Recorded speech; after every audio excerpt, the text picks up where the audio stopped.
Hello, my friends. It's just so Trish and my little guy Orvell. We're on our errands. We're actually just got done with speech, right? Why? What are you eating? The candy. The candy? The candy? The candy. The candy. So we have been having a really just kind of busy, absolutely busy month or two getting the house built. We're getting down to the wire. Actually, in fact, we're finishing the electrical wiring, and then we're working on insulation. And today is Orville's speech day. So we just got done doing 30 minutes of speech. Did you have fun? Yeah. What do you guys do all day? What do you do at speech? Nobody. Oh, they would You say words. do a matching game. Do a matching game. Next time we might think that who, and another thing he done. Guess who? This time we only played the game. We only played that who one time. So what sounds are you practicing? G. Ga ga ga ga ga. So he's practicing making the k sound and g, and because those things happen in his throat. Where do those sounds happen at? Show me. Go go go. Say cow. Cow. Listen, those sounds before were tau and dote. They would happen right here in the front. Tau and dote. They'd be like a T sound. Yes. So he's getting so much better at it. I know we talked about doing some he becomes Mr. Chatty at the end. By the end of session, he has so much fun. And then there's always a little candy dish with the secretary.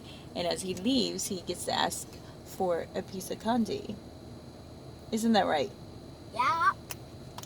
So now we're going to run our errands. It's just Orville and I.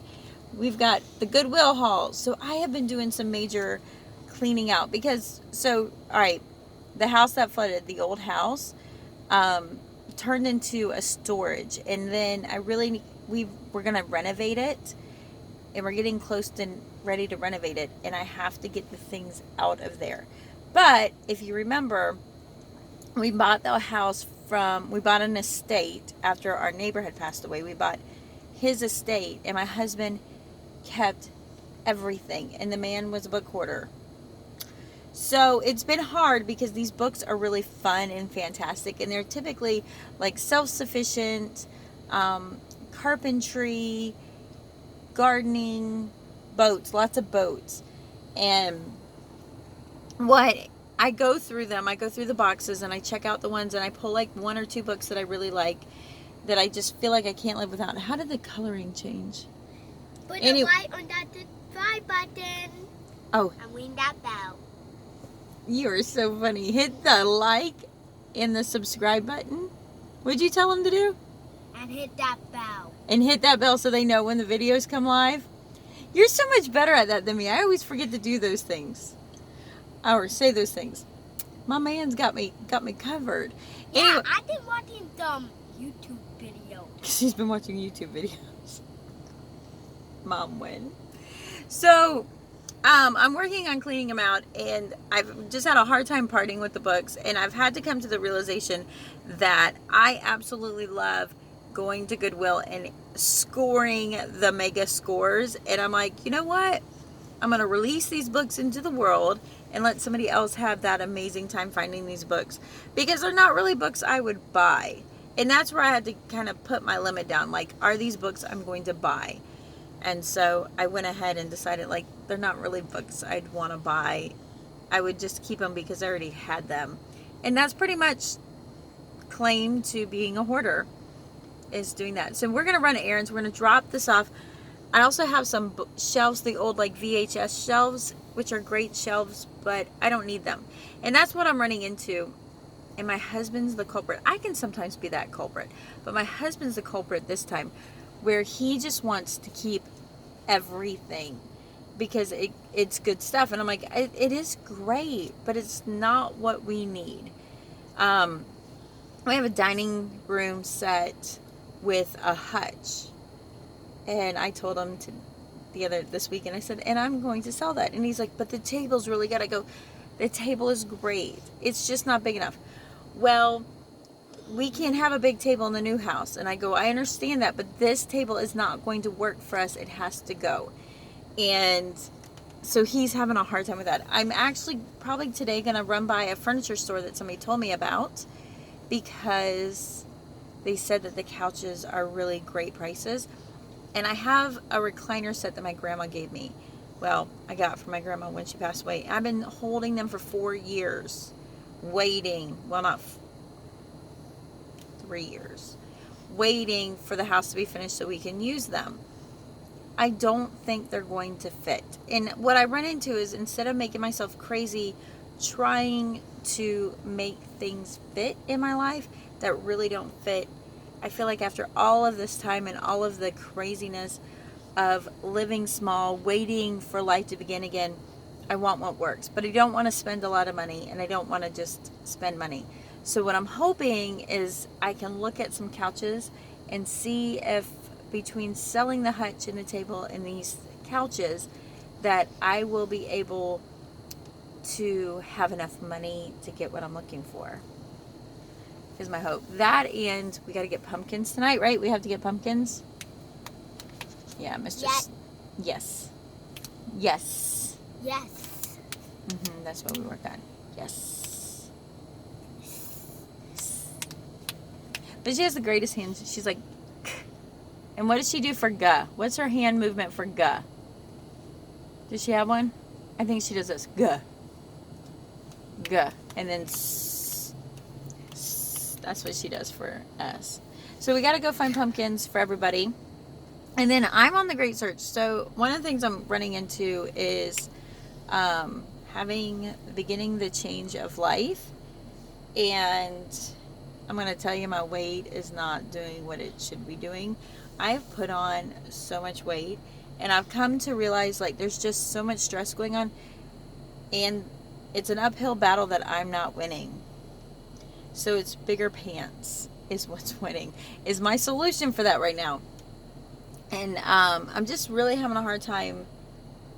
My body's just going crazy. So what I've come to realize is this major battle I'm dealing with is all jeans are stretchy. And I hate it. I just hate it, because in order to be comfortable when I try them on, I have to go a size up. But then when I get them home and I wear them, they literally start crawling down because they're so big and they're stretchy. And I'm just like, and if they're stretchy, that means they have to cling to you. And it's just suffocating. I'm just not going to lie, it's suffocating. I think what I really want are a pair of Levi's that fit right. But you know what? How much is that going to cost me? And I don't even know in my town where I'm going to find that at. We don't know. We don't know. I hit like a Vanity Fair. So if you're almost to Tampa, there's like a Vanity Fair. They're one of my favorite outlet stores. They carry Lee's and Wranglers.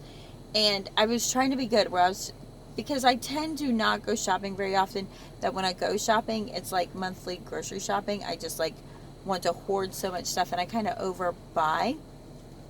So I'm like, one outfit, I'm going to go in and get one outfit. And I got a cute outfit. I got a pair of capris and a nice little tank top, because it's down here, it never gets that cold. You got to wear a tank top because you're going to layer. And then a really nice over sweater. So it's really adorable. But the jeans, the capris, were $12. And I told myself not to go out of control and buy more. Just one pair. I should have bought 2 or 3. It's an hour to get there. And I should have bought 2 or 3. So now I'm going to go spend probably 2, 3 times that to find me a pair of jeans that are comfortable. Somebody had told me Target, but I get so overwhelmed in Target. And I'm at the point of, I've bought enough Walmart jeans, and I know Walmart and Target are not the same level, but in some ways they are the same level. I just want to remove myself from there. I was looking at, what are you pointing to? Oh. Maybe hitting Old Navy, or maybe I mean, I don't even want to. Dillard's, I don't think carries that stuff, do they? I don't know. So I'm going to do some driving around. I feel really bad that I haven't gotten to you much at all. It has been crazy. Life has been getting really crazy, and I'm hoping to get it better. Katie bought herself a truck. She turned 15 and bought herself a truck. I didn't even get my own vehicle until I was almost 18. Almost 18. And then it died on my birthday. But I don't know. My husband's so funny. It's not a very expensive truck. I think she spent $1,500 for it. And when I first seen it, I'm like, how is that only $1,500? Once we saw it in person, I was like, it was a farm truck. It looks really good from a distance. It doesn't have a lot of scratches. It looks great, but it's a farm truck. So she is trying to get everything out and clean it up and make it happen and make it just not so farm feeling. But she's going to be toting hay and feeding it anyway, so it won't matter. So that'll be neat. She gets a year to learn how to drive it well so she can do her driver's test. And I'm just thinking to myself, I'm like, I don't think I had that much money. She's so... Now, and she's made her money doing farm or market animal things. Like in our area, they had a citrus project that they did that they sold. She's done that for a couple of years. She's done... Have you hit that subscribe button on that one's being thumb up yet? Have you? Have you hit the subscribe button and push the like button and hit the bell? Uh-huh. Yet? Uh-huh. Have you? Have you? But have you? Have you? So, anyways, we're going to go get our errands done. I think Orvell and I will make some more videos later. We're surviving our homeschool rant. Surviving is the main word. Isn't he so funny? But I'm going to leave some other videos, maybe. I might not even get to that. I'm going to upload this while we go to Sam's, and I'll be back with you. Tell me how it's going. How are you doing? How you doing?